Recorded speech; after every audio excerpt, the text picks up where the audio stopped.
Монгол Улсын үйлдвэрлэл, инновац, дижитал шилжилтийг хэмжих Алайхын үйлдвэрлэл технологийн парк.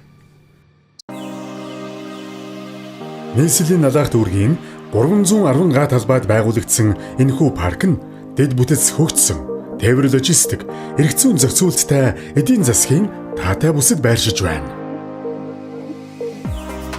Үндэсний жижиг дунд үйлдвэрүүдийг нэгтгэсэн цогц үйлдвэрлэлийн орчин болж Монголын барилгын материалын салбарын хөгжилд томоохон хувь нэмэр оруулж байна. Налайхын үйлдвэрлэл технологийн парк нь инновац, технологид суурилсан бүтээгдэхүүн үйлдвэрлэлийг дэмжих, импорт орлох бүтээгдэхүүн үйлдвэрлэгчдийг хамттан хөгжүүлэх, эдийн засгийн олон тулгуурт бодлогод хувь нэмэр оруулах, шинэ ажлын байр бий болгох, залуу инженер технологичдыг сургах, бүсийн эдийн засгийн хөгжлийг хурдасгах зорилгыг хэрэгжүүлж байна.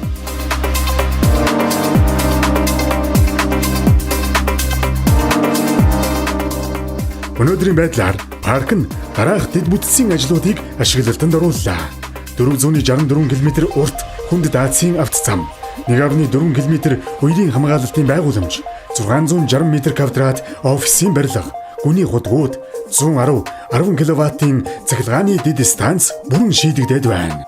Ерөнхий төлөвлөлтийн дагуу 1000 м3 хүчин чадалтай цэвэрлэх байгууламж, 26 гкал цаг дулааны станц, 11.7 км төмөр зам, судалгаа хөгжлийн төв, тээвэр логистикийн терминал зэрэг томоохон бүтээн байгуулалтуудыг шат дараатаагаар хэрэгжүүлнэ. Төрөх хувийн хэвшлийн хамтын ажиллагааны хүрээнд хөрөнгө оруулагчдад зориулсан уян хатан бодлогыг хэрэгжүүлж байна.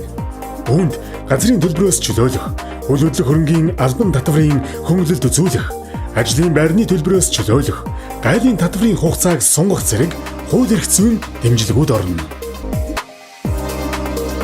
Парк бүрэн хүчин чадлаараа ашиглалтанд орсноор 10,000 гаруй ажлын байр шинээр бий болж, үндэсний үйлдвэрлэлийг сэргээх гол хөшүүрэг, орчин үеийн технологийн боловсрол, ур чадварыг хөгжүүлэх төв, бүс нутгийн эдийн засгийн хөгжлийн зангилаа болох юм.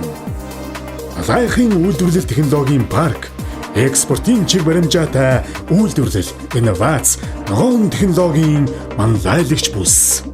Хамтдаа бүтээцгээе. Монгол Улсын үйлдвэрлэл, инновац, дижитал шилжилтийг хэмжих Алайхын үйлдвэрлэл технологийн парк.